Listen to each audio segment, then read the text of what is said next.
So now you're officially in the game as a solo artist. I think so. I think I'm pretty good now. Yeah. Yeah. I mean, at that point, after that album. Yeah. Yeah. That's what I meant. Yeah. So you drop that album, and then the next year, you do the hook for Why by Jadakiss. Yeah.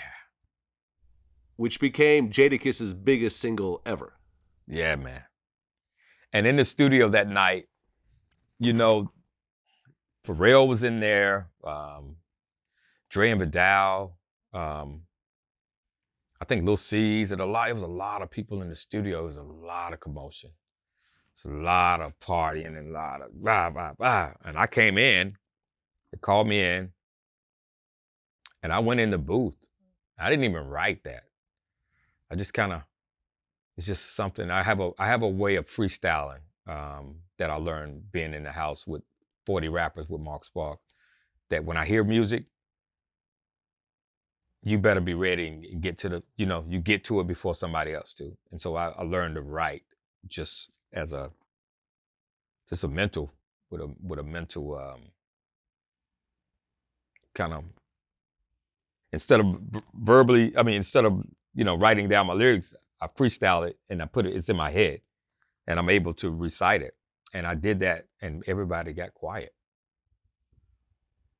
I was like, ain't no place I'd rather be. I mean, not that one, but all that I've been given, it's this pain that I've been living. They got me in the system. So why they want to do me like that? Then after that part, I had to pause. And I was like, okay, just the next part has to be as strong as that. And but then I started second guessing. I said, well, are the words too grown? Are they too mature for the song? And everybody, they fell in love with it. Jadakiss was like, wow, I'm on it. I'm on it, yo, I'm on it, bro.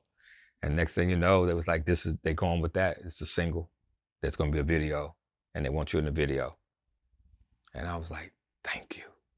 I needed it. Coming off of that and having the Nappy Roots Po Folks single, it was starting to make sense to people outside of the music business who knew I had talent. So now they're starting to see that the world had there was an attraction to what I brought to the table. So it was starting to make sense for people. They were starting to see visually that the people love it. And as a business, it was starting to make sense and starting to sell. And so I think that was kind of like the best setup. And then I had the story with being on tour with D'Angelo. So all these things were starting to create a new buzz again. It was like, wow, you've been at it a long time. And wow, look at you now. Wow, congratulations. We're proud of you. Then the next album comes out, Ain't Nobody Worrying. Yeah. Which goes gold. Yes, it went gold, about 700-something thousand, which is gold, but not quite platinum. I think the music, the climate was changing at the time, and I think my fan base was still so strong that I was still able to get a good 700, 800,000 out of that, and even maybe 9, it got close to platinum, but didn't. But now I'm sure it's well over platinum. But but yeah, never really. Yeah, things were starting to change, and so it's time to really pay attention to that.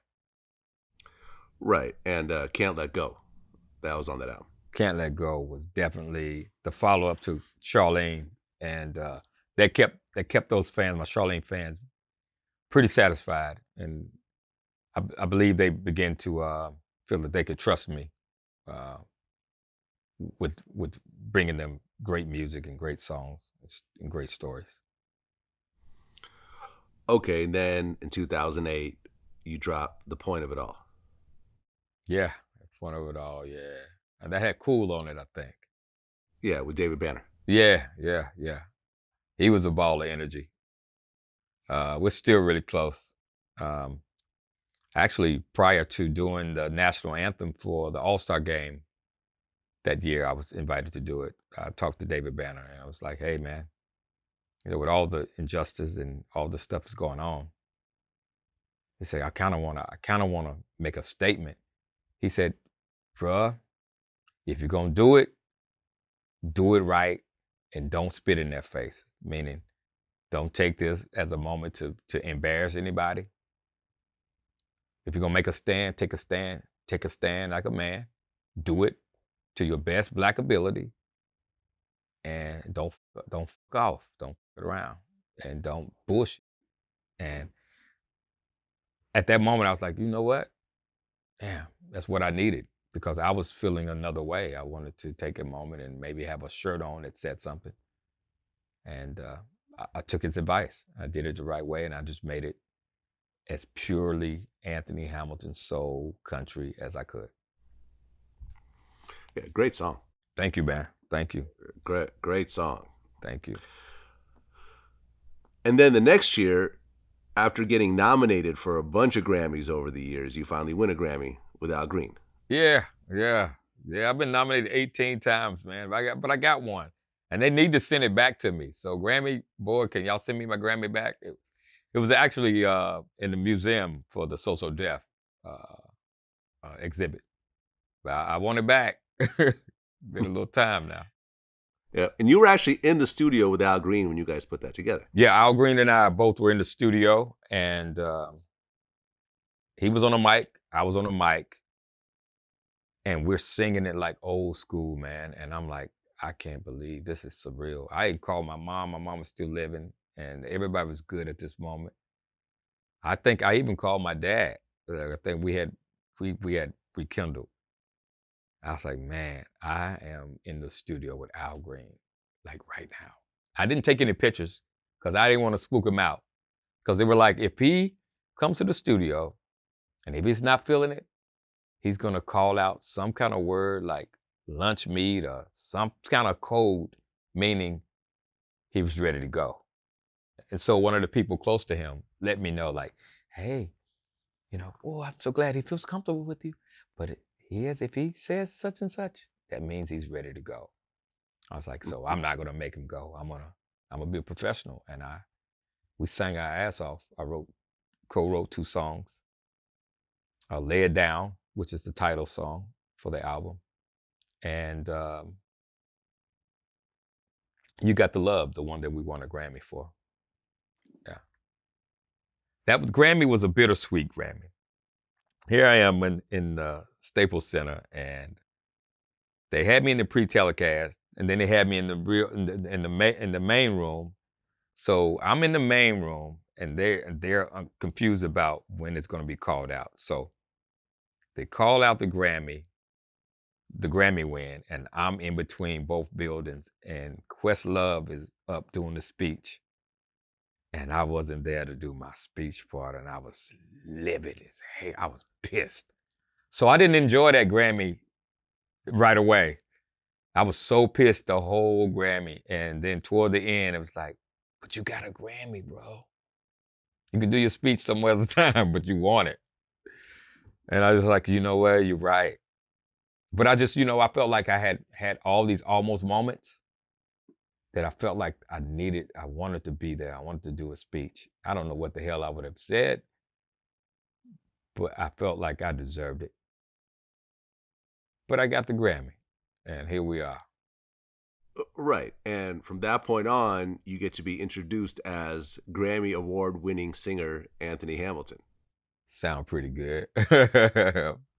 Pretty proud of that. And, and my kids seeing that and my family, they was like, wow, all this time we wanted you to be quiet and stop making noise and cut out all that racket. It actually paid off, They know that, I was really serious.